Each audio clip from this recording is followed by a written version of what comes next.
Hi guys, स्वागत है आप सभी को एनिमेटेड वर्ल्ड में। मैं प्रीतम चक्रवर्ती आज बात करूंगा मार्वल्स का अपरिचित के बारे में। समझे नहीं, मैं मून नाइट का बात कर रहा हूँ यार। तो आज का टॉपिक मार्वल्स का मून नाइट का जो नया ट्रेलर आया है, जो हिंदी और इंग्लिश दोनों में अवेलेबल है, उसके बारे में बात करना है। तो आज का टॉपिक शुरू करने से पहले नीचे वाला लाल बटन में क्लिक कीजिए और सब्सक्राइब कीजिए एनिमेटेड वर्ल्ड को, और बेल का आइकॉन में क्लिक करके उसे ऑल कर दीजिए।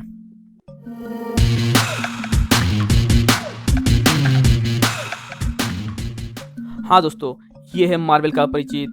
डिज्नी प्लस में इनका अपना शो आने वाला है जो 30 मार्च से दिखाया जाएगा, और इस ट्रेलर में हम लोग को बहुत सारा जानकारी मिला है जिसका ब्रेकडाउन आज हम करेंगे। ट्रेलर शुरू होते ही हम लोग देखते हैं ऑस्कर आइजैक के कैरेक्टर को, जो लेटा हुआ था और उसका बगल में उसका फ़ोन रखा हुआ था जिसमें एक ऐप चल रहा था, जो ऐप स्लीपिंग ऐप है, मगर वो सोने के लिए नहीं था, वो ऑस्कर आइजैक का कैरेक्टर को जगाए रखने के लिए था। बिकॉज ये कैरेक्टर सोने से बहुत ज़्यादा डरता है। ये बंदा इतना ही डरता है कि ये अपने आप को बांध के रखता है, और हम लोगों को पता चलता है यही है मार्वल का अपरिचित भैया उर्फ मार्क स्पेक्टर।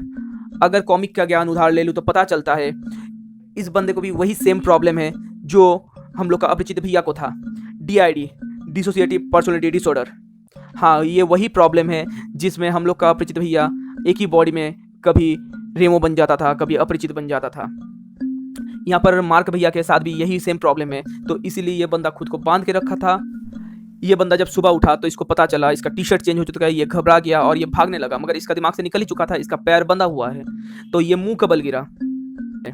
अगर थोड़ा सा ध्यान से देखूं तो उनका बेड के चारों तरफ सैंड, सॉइल या सॉल्ट जैसा कुछ राउंडली शेप में डाला हुआ था, शायद ये इवल को रोकने के लिए। और ये बंदा ये सब बहुत ज़्यादा मानता भी है। तो इसका बगल में जो किताब आप देख पाइएगा, इसका नाम है एडवेंचर ऑफ सोल।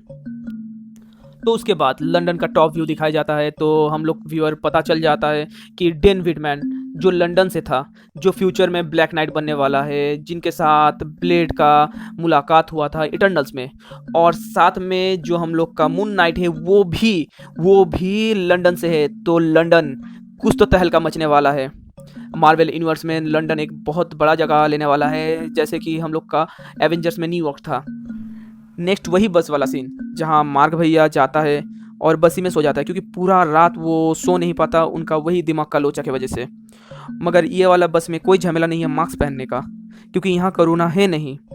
जो का पार्ट बाद में सीन शिफ्ट होता है और अपना मार्क भैया म्यूजियम के सामने खड़ा होता है, जो म्यूजियम में जाता है जहाँ वो काम करते हैं, और वहाँ घुसते ही एक लड़की उसे स्टीव बुलाता है, जहाँ रिप्लाई में मार्क भैया बोलता है मेरा नाम स्टीवन है।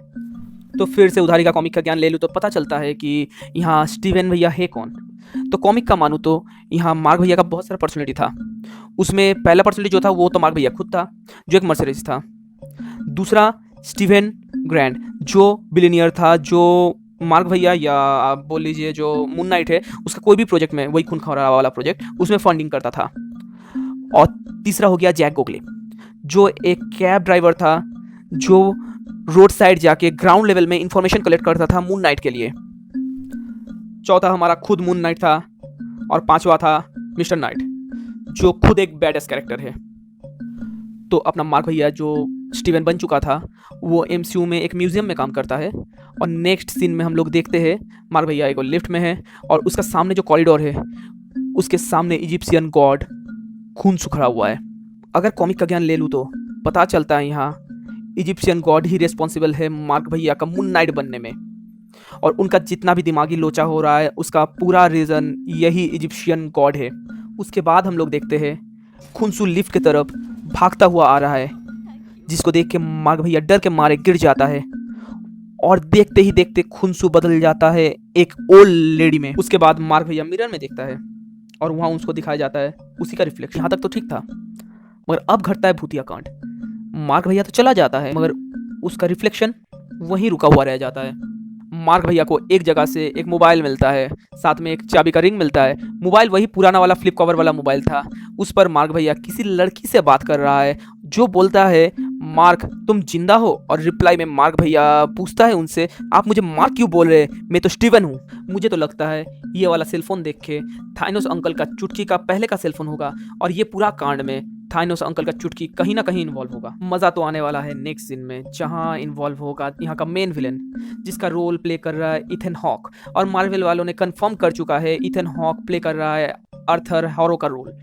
जहां आर्थर हैरो एक साइंटिस्ट होता है, मगर इस रोल में देख के इनको कहीं भी किसी भी तरह से साइंटिस्ट तो लग नहीं रहा है, और ये कोई कल्ट का मेंबर लग रहा है, जहां ये कल्ट को लीड कर रहा है। लोग देख पाते हैं कि ये बंदा कोई गुरुजी के तरह यहाँ खड़ा हुआ है, और सब कोई इसके सामने झुक जाता है इसको सलामी देने के लिए, सिर्फ अपना मार्क भैया को छोड़ के। विलन का बात करूँ तो देख के लग रहा है ये सन किंग है, जिसका पावर मिला था सन गॉड से। जैसे मून नाइट का पावर मून गॉड से मिला था, ऐसे सन किंग का पावर सन गॉड से मिला था। उसका भी कॉमिक में एक कल्ट रहता है। उसके बाद हम लोग देखते हैं कि मार्क भैया गाड़ी चल रहा है और उनके हाथ में गन है। अचानक मार्क भैया को होश आता है और मार्क भैया को पता चलता है कि उनके अंदर का कोई कलाकार निकाल के कुछ कांड करके चल गया है। और अचानक मार्क भैया को दिखाया जाता है मार्क भैया ऊपर से गिर रहा है, कुछ इल्यूशन जैसा, या उनका दिमाग में जो लोचा है इसके लिए शायद उनको ये विजन आ रहा है। उसके बाद आता है मेन सीन, जिसमें सीटी बजाने का मन करता है। यहाँ मार्क भैया के ऊपर मून नाइट का सूट एकदम वेनम का जैसा ऊपर से कवर कर रहा था, और ये इनका देवता खुनसू जैसा ये सूट था। मॉमी के ऊपर जैसे पट्टियां दिया जाता है वैसा जस्ट फारू सीन था। उसके बाद मून नाइट को मिल चुका था उसका पूरा सूट, और वो सूट पहन के वो किसी को पीट रहा था, और ये कोई इंसान तो था नहीं। देख के लग रहा है ये कोई वाइल्ड उल्फ होगा, और मून नाइट शायद इसीलिए उस बंदे को पीट रहा था। उसने शायद एनिमेटेड वर्ल्ड को सब्सक्राइब नहीं किया होगा। तो आप लोग बताइए कि कौन सा जगह आपको इस ट्रेलर में सबसे बेहतरीन लगा होगा। लाइक शेयर कमेंट कर दीजिएगा। चलिए दोस्तों, मिलते हैं ऐसा ही दूसरा कोई कहानी लेके नेक्स्ट टॉपिक में।